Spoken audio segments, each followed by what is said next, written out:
Merci d'être encore avec nous pour cette deuxième partie de ce premier épisode de la web-série MPV. Nous parlons toujours de digital, de points de vente, d'expérience client et on va s'intéresser maintenant à la nouvelle génération de la démonstration produit.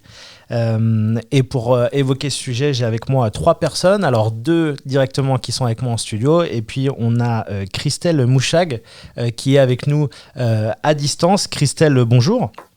Bonjour. Vous êtes directrice Brand Activation Impact Field Marketing Group, qui est une agence qui propose aux marques des solutions marketing commerciales pour booster leurs ventes. Et vous êtes présent pour vos clients sur 13 pays. Également avec moi Stéphane Millet, cofondateur de Demooz. Bonjour Stéphane. Bonjour. Demooz, c'est une plateforme de mise en relation entre consommateurs pour permettre aux uns de tester des produits que les autres ont et donc qui mettent à disposition pour les tester. On va les appeler des ambassadeurs dans notre cas de figure. Et puis Maxime Co est avec nous également. Bonjour. Bonjour Florian. Donc vous êtes directeur du développement de Red Electric. Red Electric, c'est un constructeur français de scooters électriques connectés à haute performance.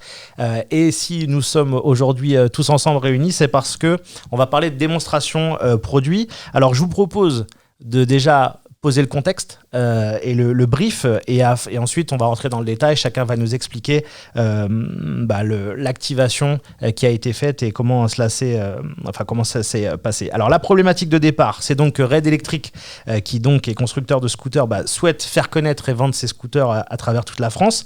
Mais rapidement, Red Electric s'est rendu compte qu'il y avait un frein à l'achat. En tout cas, vous l'avez identifié, c'était qu'il était difficile pour le consommateur de s'aventurer à acheter un produit innovant sans l'avoir testé. Exactement. Et donc à partir de ce moment-là, vous vous êtes posé la question de savoir comment lever ce frein et de pouvoir mettre en place des tests. Et c'est à ce moment-là que vous êtes mis en relation avec Impact et Demooz pour justement mettre en place ce testing produit qui est quand même innovant. C'est la première fois d'ailleurs que ça se fait en France. On se l'est dit au moment où on préparait ce rendez-vous. Alors, le dispositif de test, là où c'est intéressant, on va rentrer dans le détail bien entendu et vous allez nous expliquer concrètement comment ça se déroule, mais c'est un dispositif de test qui est à la fois en magasin, et d'ailleurs c'est la Fnac Darty. Vous avez un contrat avec eux. Pourquoi avoir choisi Fnac Darty pour mettre en place cette opération ? Alors, pourquoi Fnac Darty ? Alors, pour rappeler un petit peu le contexte, donc on commercialise nous nos produits Red Electric sur différents canaux, donc notre site internet, un réseau de concessionnaires et de centres de réparation agréés. Aujourd'hui, on a à peu près 80 points de vente. On sera à peu près à 200 points de vente d'ici à la fin de l'année. Et puis Fnac Darty. Alors Fnac Darty, pour plein de raisons. La première raison, c'est d'abord que c'est un réseau français très puissant avec plus de 700 points de vente. Donc forcément, pour une marque comme la nôtre, c'est forcément intéressant. Et puis surtout, la raison principale, c'est que Fnac Darty a affiché des ambitions très claires qui sont d'être l'acteur numéro 1 du marché de la mobilité légère électrique en France d'abord, et à minima, mais aussi ensuite sur les autres secteurs qu'ils travaillent, notamment en Europe. Donc forcément, ils ont démarré avec des produits il y a à peu près 3 ans, notamment les trottinettes électriques, puis les vélos assistance électrique, puis ensuite des produits comme la Citroën Ami. Et parce que dans leur ADN, ils ont aussi envie de travailler avec des sociétés françaises, et pour compléter leur gamme, ils cherchaient un constructeur de scooters électriques. Il se trouve que Red Electric est constructeur de scooters électriques, il se trouve qu'on est français, donc forcément, on s'est mis en relation et puis on a commencé à discuter et mis en place une collaboration. D'accord, on comprend mieux pourquoi. C'est vrai qu'il y a quelque part une ADN commune. Exactement. Un ADN commun. Alors, je voudrais qu'on réexplique bien quand même le dispositif et après on va vous donner la parole, notamment Stéphane. C'est que donc, moi je suis consommateur. Soit je suis en magasin, Fnac Darty, là je vais aller à la rencontre d'un animateur, démonstrateur, in-store, qui va être accompagné du produit. Et là je vais pouvoir me mettre en relation si je souhaite réserver un créneau pour tester le produit. Jusqu'ici, voilà, tout se passe bien. C'est correct. Mais là où c'est innovant, c'est que si je suis chez moi, je vais sur le site de Red Electric, j'ai la possibilité d'avoir un onglet pour réserver là aussi un test. Et là, je vais être redirigé vers la plateforme d'Emuz que vous représentez, Stéphane. Et là, c'est une mise en relation qui s'opère entre des ambassadeurs et moi, donc qui suis client. Est-ce que vous pouvez nous expliquer ? C'est exactement ça. En fait, nous, chez Demuz, ça fait depuis 7 ans qu'on a développé ce service de essayer avant d'acheter, tout simplement. Et pour tous les produits qui sont à forte valeur ajoutée, qui ont vraiment besoin, qui ont une réflexion avant l'achat, les grandes surfaces spécialisées ne sont pas forcément adaptées pour faire une démonstration. Donc c'est évidemment vrai pour un scooter électrique, on a parlé de vélo aussi. Nous, historiquement, on a beaucoup travaillé sur tout ce qui est robot de cuisine, vidéoprojecteur, enceinte Hi-Fi. Voilà, tous ces sujets-là sont très compliqués à adresser. Donc quand on a eu le sujet avec Fnac Darty et avec Red Electric qui nous est apparu, ça nous paraissait très intéressant de pouvoir proposer des démonstrations du scooter, parce que on n'imagine pas acheter un scooter ou même une voiture sans l'avoir essayé. En l'occurrence, Fnac Darty vend des scooters, comment on fait ? Donc nous, c'est là où on a travaillé le sujet. Le fait qu'on puisse le faire aussi depuis le site Red Electric, ça c'est assez classique aussi pour Demuz. On propose notre widget de mise en relation sur le site des marques. Et donc, aujourd'hui, on a un peu plus d'une trentaine d'ambassadeurs formés qui sont capables de faire la démonstration du scooter. Voilà, donc 30 ambassadeurs à travers toute la France, plutôt dans les grandes villes en France. C'est un produit urbain, donc... Quels sont les outils qui sont mobilisés justement pour collecter de la data et offrir le parcours omnicanal ? Ouais. Alors, c'est vrai que c'est intéressant de parler de collection de données, parce que nous, de notre côté, Demuz, on ne garde pas ces données précieusement dans un coffre, etc. Au contraire, toute la collecte de données qu'on fait, finalement, elle revient ensuite aux marques. On n'est pas propriétaire de la donnée. Donc, il va y avoir sur le site internet de la marque, comme je l'évoquais, un widget. Ce widget, en fait, c'est un petit... on clique sur un bouton et on a un calendrier qui apparaît. On peut choisir un créneau avec un ambassadeur. On va le retrouver aussi sur le site de Fnac et sur le site de Darty. Et en magasin, parce qu'il y a aussi un trafic important en magasin qu'il faut adresser, il va y avoir un QR code, tout simplement, qui renvoie vers le même système, assez logiquement. Alors nous, par contre, l'aspect un peu malin du service, c'est qu'on est capable de savoir où la personne a fait sa demande, depuis quel canal. Donc si c'est le site internet de Red ou de Fnac, ou bien depuis le magasin par exemple, et ensuite d'adresser en marketing automation une campagne de mail qui va être spécifique en fonction de la source initiale. D'accord, donc moi je suis client, je suis sur le site de Fnac Darty, je suis en magasin Fnac Darty ou je suis sur le site de Red Electric.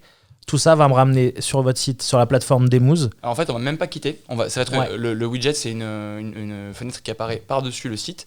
Donc on ne quitte pas le site de Fnac ou de Red ou autre.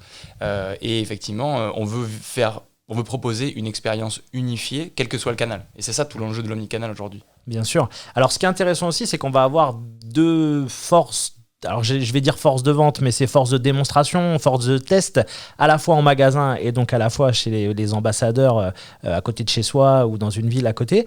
Quelles sont un peu la différence entre les rôles d'un animateur en magasin et d'un ambassadeur sur la plateforme ? Christelle pourra nous en parler juste après, je pense, mais la particularité des ambassadeurs d'Emuz, c'est de prendre des gens avec eux et de leur faire un tour de scooter. Ouais. Ce que les animateurs qui sont en magasin ne font pas, ils font tout plein d'autres choses qui sont aussi essentielles, mais techniquement et même, je dirais, en termes de logistique, c'est important d'avoir des personnes qui sont à l'extérieur des points de vente pour faire des démonstrations. Alors Christelle, peut-être votre réaction par rapport à cela ? Oui, en fait, on est très complémentaires. L'objectif aujourd'hui pour des clients, c'est de vivre une expérience qui est complète et qui est une expérience qui est fluide en magasin. Donc, quand nous, on met en place des ambassadeurs, donc on les appelle les ambassadeurs de marque in-store, on est là pour effectivement expliquer aux clients, les accueillir, leur expliquer les points caractéristiques techniques. On est sur de la mobilité électrique, on est sur de la législation qui est différente, on est sur d'un produit qui est techniquement complètement différent, avec vraiment tout un un potentiel énorme sur ces produits-là. Donc, notre ambassadeur, il est là pour expliquer aux clients quels sont les bénéfices du produit et comment ce produit peut répondre à ses attentes. Derrière, on a toujours, et aujourd'hui de plus en plus, quand vous regardez, ou même vous peut-être, quand vous achetez, la première chose que vous allez faire, c'est que vous allez vérifier l'avis des consommateurs. Donc, rien de tel d'aller tester avec un ambassadeur d'Emuz en live son produit et d'avoir finalement la caution consommateur avant de pouvoir acheter. Donc, c'est en ça qu'on est complètement complémentaires et qu'on offre aux clients une synergie parfaite entre la proposition de Red Electric chez Fnac Darty avec la mise à disposition de scooters sur des podiums. On a quand même des belles théâtralisations, la présence d'un animateur in-store et effectivement notre ambassadeur out-store, donc du coup, ou at home, si on est à la maison. Alors c'est vrai que moi en tant que consommateur, je me dis qu'en plus en magasin, il y a quelque chose qu'on va pas retrouver sur le site de Dimouze ou de Red, c'est qu'on a le produit. C'est quelque chose qui génère quand même tout de suite un attrait différent sur le podium. Et je pense que, alors ça sera à vous de nous dire, mais c'est vrai qu'une fois qu'on a vu le produit, je pense que le taux peut-être de transformation est peut-être plus important à partir du moment où on a un contact direct avec le produit avant de le tester. Mais c'est vrai que c'est important dans le dispositif, Maxime. On est très clair là-dessus. Effectivement, on n'est pas sur l'achat d'un ordinateur ou d'un grille-pain ou d'une machine à laver. La réflexion est presque la même que pour l'achat d'une voiture. Il est assez peu probable qu'une personne aille acheter une voiture sans l'avoir vue. Alors, sans l'avoir essayé, pourquoi pas, éventuellement, sans l'avoir vue, ça semble assez étrange. Donc, effectivement, la présence des scooters en magasin permet de mieux se rendre compte, plutôt que juste regarder un site internet. Oui, c'est forcément très important, c'est même primordial. Alors là, c'est intéressant parce qu'on touche vraiment à cette fameuse complémentarité entre le digital et le physique. On en parlait avant la crise, mais on avait tendance quand même à les opposer. Aujourd'hui, on doit faire avec. On doit les rendre complémentaires. Et c'est dans ce genre d'expérience qu'on voit toutes les possibilités et l'étendue en fait, du champ des possibles. Christelle, moi, la question que je me pose, parce que là, on fait appel quand même à plusieurs acteurs pour pouvoir mettre en place cette aventure, ce projet, cette activation. Comment vous faites le lien entre les actions menées par IFMG, Dimouze, Red Electric ? Alors, on est assez complémentaires. Dimouze, aujourd'hui, fait partie du groupe IFMG, donc c'est une filiale, donc ce qui permet vraiment d'avoir une approche complètement fluide. Après, on a mixé toutes nos forces et on s'est assuré vraiment du déploiement en fonction de différents items. Donc déjà, on avait donc Red Electric qui faisait toute cette partie en amont avec la mise en place auprès des Fnac Darty, le relais auprès des publicités télévisuelles. Nous, en parallèle, on a lancé des grandes campagnes de recrutement puisqu'on a mis en place 26 animateurs avec des podiums, plus une vingtaine d'animateurs qui étaient en relais sur des totems, donc avec des dispositifs, on va dire, plus légers chez Fnac Darty pendant toute la période de publicité, sur les 3 semaines.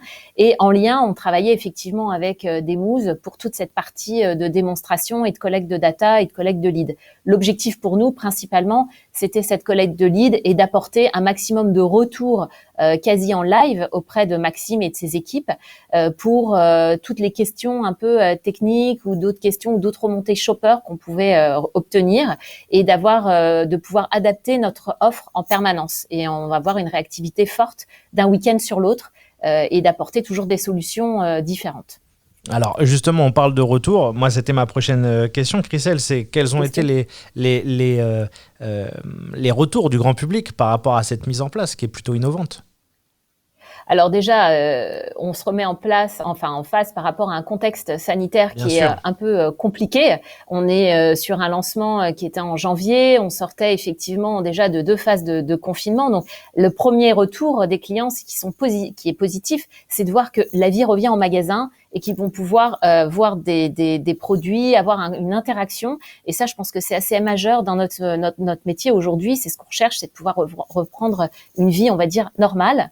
Après, sur la partie effectivement produit, la première caractéristique, une des premiers retours, c'est le design qui est très urbain, la technologie embarquée, toutes ces innovations qui sont maintenant à disposition du grand public, la qualité des produits puisque c'est une marque française, l'assemblage effectivement en France, donc le gage de qualité, et puis bien évidemment la notion économique qui revenait avec cette notion environnementale.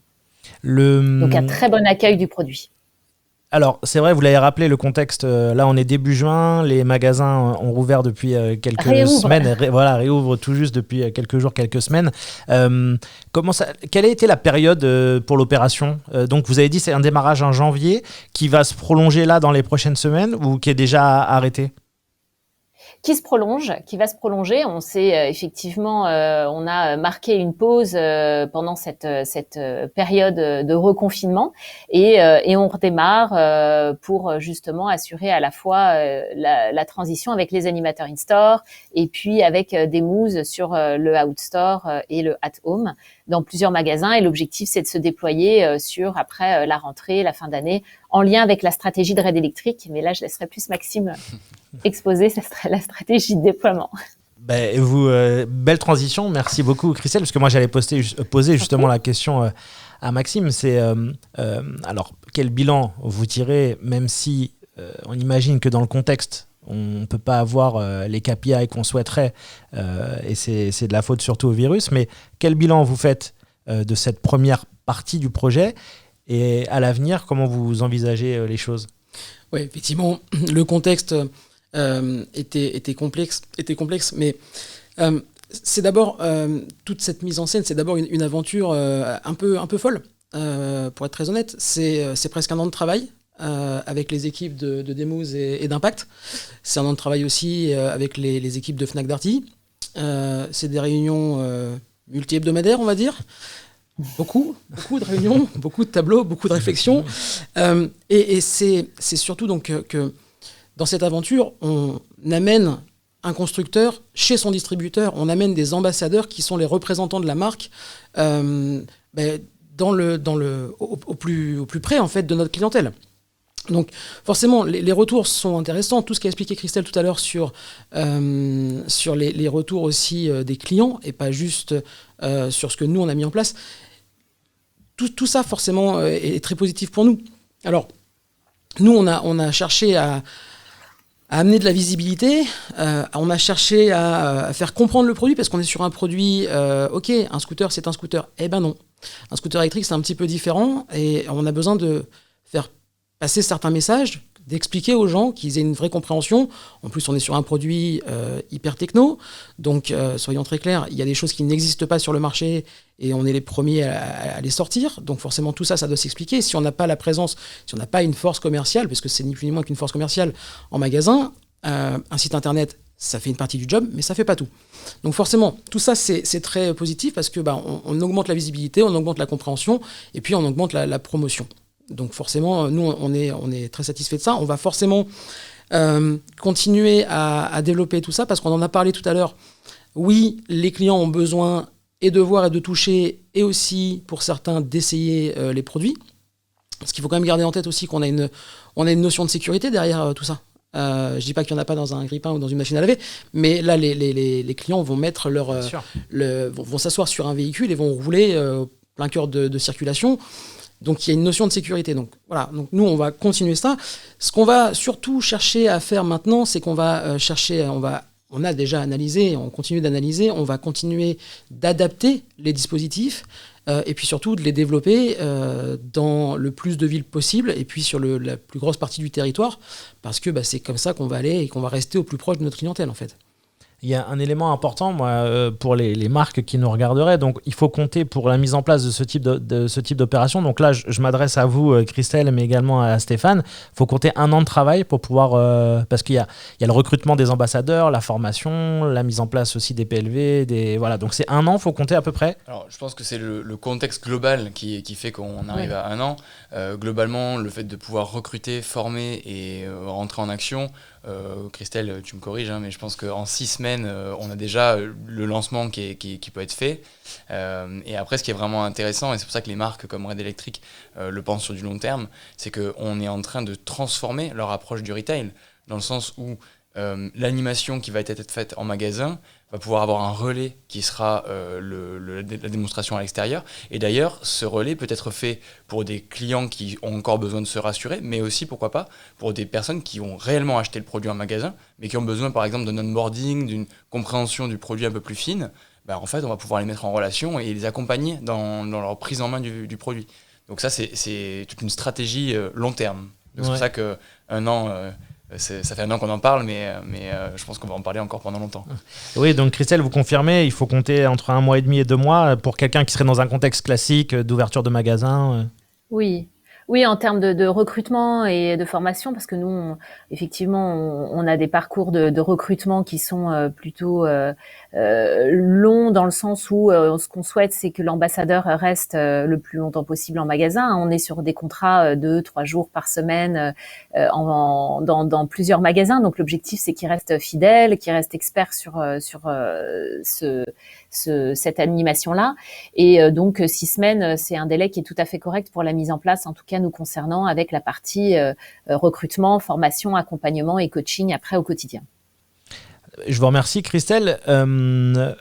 Pour terminer, j'aurais aimé qu'on parle d'un autre de vos clients et d'une autre opération qui me semblait intéressante dans ce contexte toujours de redonner vie aux opérations en magasin avec du digital. Je crois que chez Impact, vous travaillez aussi sur la problématique Puma.